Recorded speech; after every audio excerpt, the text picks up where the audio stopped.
De regreso aquí en la hora caviar, quiero hablar de un tema estratégico, geoestratégico, geopolítico, muy importante, un cambio que se ha dado en nuestras narices en el mundo y no les hemos hecho mucho caso. No se le está dando el caso que se debe darle.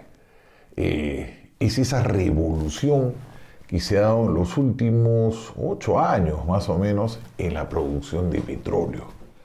Hace 8, 10 años a lo más, Estados Unidos se veía pues como un importador neto de petróleo, el dominio del Medio Oriente en la producción de petróleo era absoluto, Rusia también era un gran exportador, pero los Estados Unidos de los años 70 se había resignado a ser un consumidor. Y todo este panorama, con sus vastas implicancias geopolíticas, ha cambiado con la técnica del fracking, de la fractura hidráulica. Entonces, hoy día estaba pues yo hojeando el periódico y me encuentro con que Estados Unidos, desde 1978, no había tenido un superávit en producción y exportación de petróleo. Desde el año 78 no había tenido un mes como este que ya exporta petróleo. Ha exportado petróleo a Estados Unidos este mes de septiembre por $15.000 millones al mes. Es impresionante cómo ha cambiado la torta toda esta técnica del fracking, ¿no? Hace 12 años George Bush temía y empujó en gran medida la invasión en Irak porque veía a Estados Unidos dependiente del petróleo. Bueno, la invasión de Irak fue una cuestión de petróleo que no les resultó a los norteamericanos finalmente, ¿no? Aparte él estaba muy vinculado al mundo del petróleo texano. Jimmy Carter hablaba también de la autodependencia, de cómo tratar de defenderse con el tema del petróleo, y sin embargo, pues todo esto se disparó tremendamente. Ahí les estoy pasando cuadros para que vean y al final les voy a pasar un video sobre el fracking. Se disparó tremendamente gracias a este hombre, a un señor George P. Mitchell. Este señor fue el que cambió la producción de petróleo en el planeta. Claro, me dirán que el petróleo está en declive, que los fósiles, exacto, pero cambió completamente, todavía es el combustible más importante que tenemos. Es cierto que viene la electricidad, la eólica, y que tenemos que cambiarlo porque si no, no vamos a cocinar vivos con el cambio climático, pero por esa transición va a tomar algunos años, no va a ser tan rápida como lamentablemente deseamos. Y dentro de esa transición, Estados Unidos ha liberado pues de la dependencia tremenda que tenía el Medio Oriente, ¿no? Hay países que actualmente ya no producen petróleo casi, o producen muchísimo menos por guerras, problemas internos, como Venezuela, como Irak, aunque Irak ha subido bastante su producción, Libia, países que eran grandes, Irán, que está totalmente aislado pues, por este tema, está vendiendo muy poco petróleo por el embargo comercial. México también ha dejado de producir la cantidad impresionante de petróleo y no se ha visto en el precio. No se ha visto en el precio por esta entrada tan fuerte de los norteamericanos al negocio. El señor que ya falleció, que cambia todo esto, es George Phidias Mitchell. George Phidias Mitchell. Era hijo de unos inmigrantes griegos de un apellido imposible. Su padre se llamaba Savas Paraskevopoulos. Él se llamaba Georgios Paraskevopoulos, ¿no? Cuentan que trabajando en unas estas obras de trenes, el capataz Michael Mitchell se burlaba de él porque decía que no podía con su apellido, no con este apellido Paraskevopoulos. Imagínense, para mí es complicado cómo será para un gringo. Y este señor le toma el apellido al capataz. El capataz se llama Mike Mitchell, entonces le dice ahora en adelante yo me voy a llamar George Mitchell. En Estados Unidos, como no es tan difícil cambiarse el nombre, se cambia el nombre y con el nombre de Mitchell entra a trabajar a Texas A&M, que es una gran universidad, como ustedes saben, en Estados Unidos en todo lo que es ingeniería, fue el pionero en las calculadoras. Y a él se le ocurre utilizar esta técnica del fracking. Es una técnica vieja, ¿no? Es de los años 40, pero él la revoluciona. Él la revoluciona, él la cambia, le cambia el esquema de cómo se utiliza, porque al final van a ver, les voy a pasar un video de cómo es el fracking, que en realidad es reventar la piedra con emulsionantes para que salga el petróleo y el gas. Y esto cambia completamente el mercado. Cambia completamente la producción, porque resulta que estas piedras que se llaman esquistos, que es la piedra donde está adentro el petróleo, está el gas, abundan en los Estados Unidos. Abundan en los Estados Unidos. Entonces, al haber grandes yacimientos de estos de esquisto, Estados Unidos ha empezado a producir petróleo a un nivel impresionante, alucinante. Entonces, ahí en los cuadros que les estoy enseñando, o sea, Estados Unidos actualmente es el primer productor mundial, tiene el 18% del mercado, contra el 12% de Arabia Saudita, el 11% que tiene Rusia, bien peleado con Arabia Saudita, bien cerca de Rusia, Canadá, que tiene el 5%, China, no sabía que China también producía, ahí sí me cogió, 5% Irak, 4% Irán, pero declinante, pues, por todo este tema, 4% los Emiratos Árabes Unidos, 3% Brasil empatado con Kuwait, ¿no? Pero es impresionante el cambio dado. En estos cuadros, ahí les voy mostrando el cambio que se ha dado en el mundo del petróleo. Y eso se hace este señor Mitchell.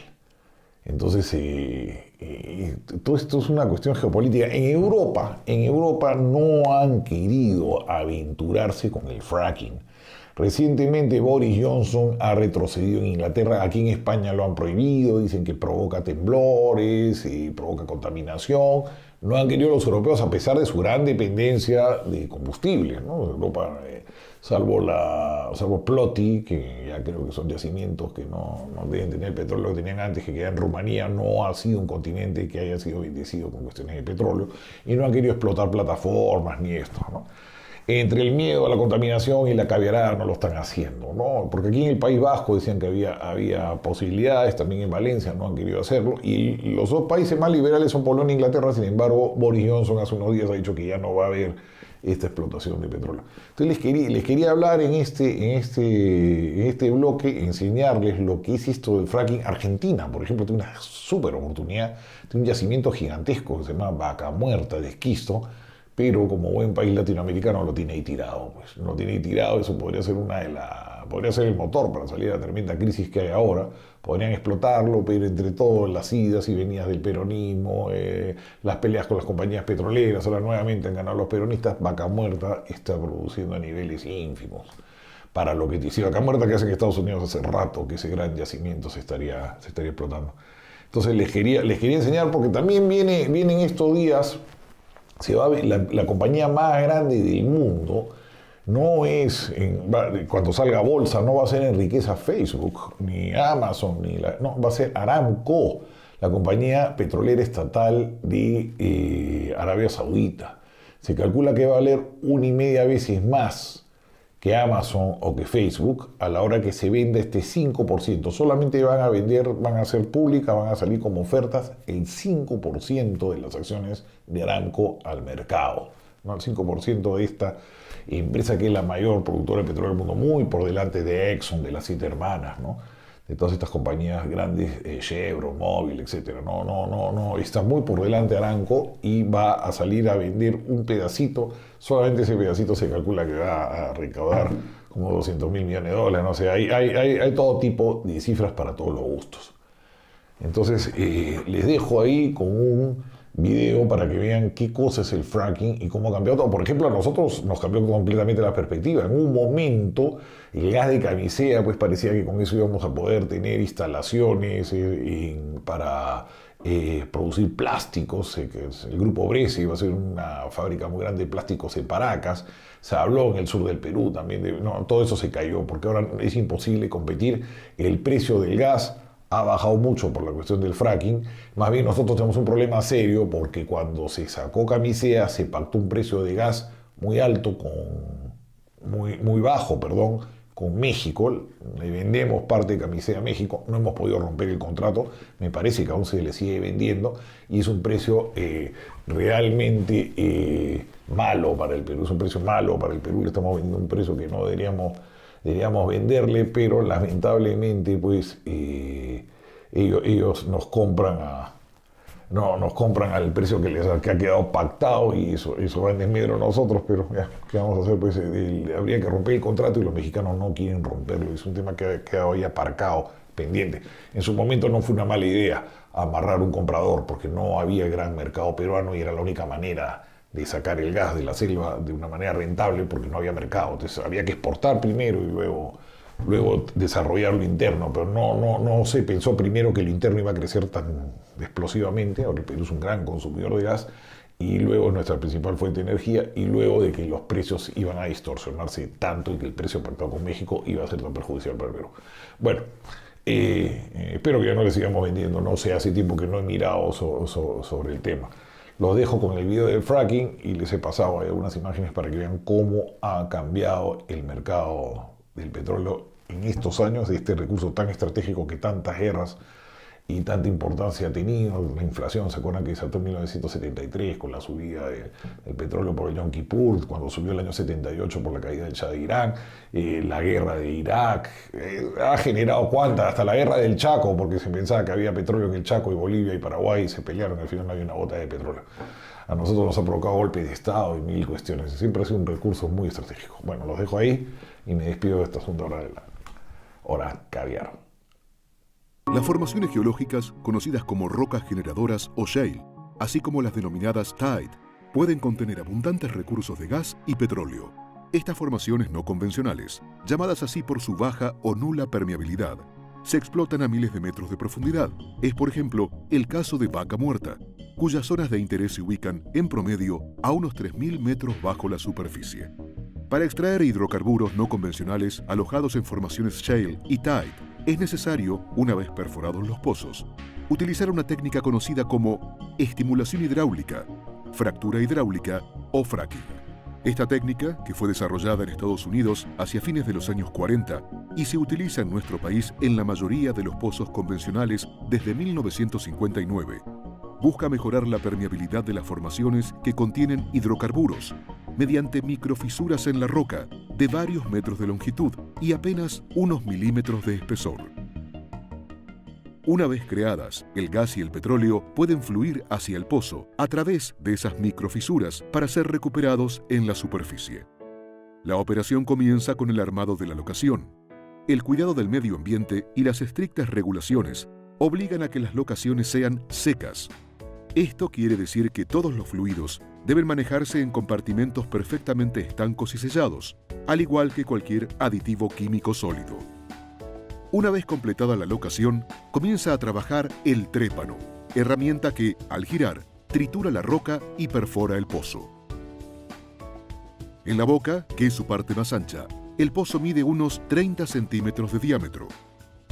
Durante los primeros 300 metros de la perforación, pueden encontrarse acuíferos de agua dulce, a diferencia de los más profundos que, salvo excepciones, contienen agua salada.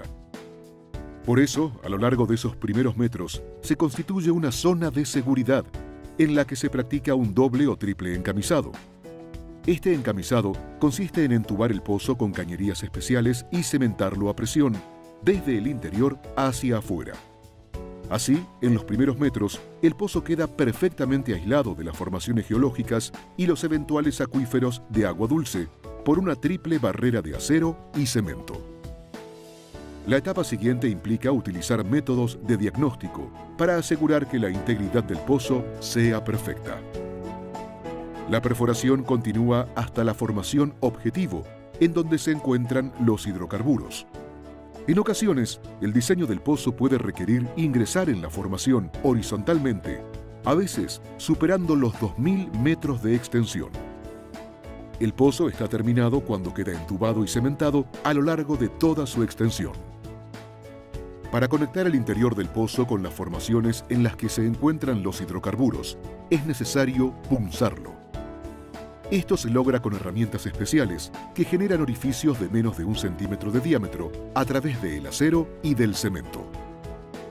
Practicados estos orificios, comienza la inyección del fluido de fractura.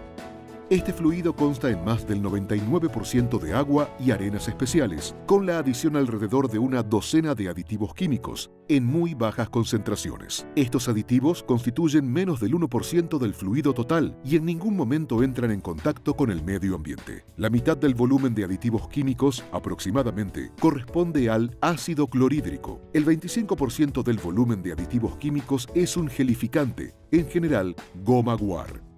Y el 25% restante está compuesto por surfactantes, ruptores de gel, bactericidas y anticorrosivos, entre otros. La composición del fluido de fractura es declarada ante la autoridad de aplicación antes y después de practicada la operación. El fluido es bombeado desde la superficie a gran presión. Una vez alcanzada la presión adecuada, comienzan a abrirse las fisuras en la roca. Estas fisuras tienden a crecer más en forma horizontal que en forma vertical, unos 250 metros hacia los lados y entre 40 y 80 metros hacia arriba y hacia abajo.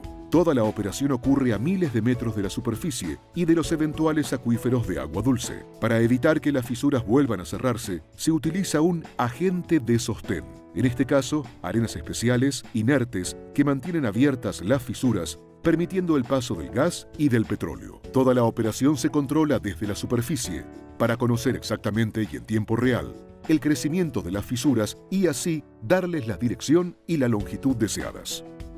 Terminada la primera etapa de fractura, se pasa a la siguiente. Para eso se coloca un tapón que aísla la zona del pozo ya fracturada y se repite el procedimiento entre 5 y 30 veces, dependiendo del diseño del pozo. Llega el momento, entonces, de remover los tapones. Al principio, cerca del 20% del fluido inyectado regresa a la superficie. Esta agua de retorno o flowback contiene altos niveles de sales, cloruros y carbonatos y debe ser tratada obligatoriamente para ser reutilizada en nuevas operaciones de estimulación hidráulica, lo cual reduce el requerimiento de agua fresca. También puede ser reinyectada en formaciones profundas, a miles de metros de la superficie y de eventuales acuíferos de agua dulce, en pozos autorizados por la autoridad de aplicación. A medida que se reduce la cantidad de agua de retorno, comienzan a fluir los hidrocarburos. En este momento, todos los equipos de perforación y fractura se han retirado, quedando solo a la vista el cabezal del pozo.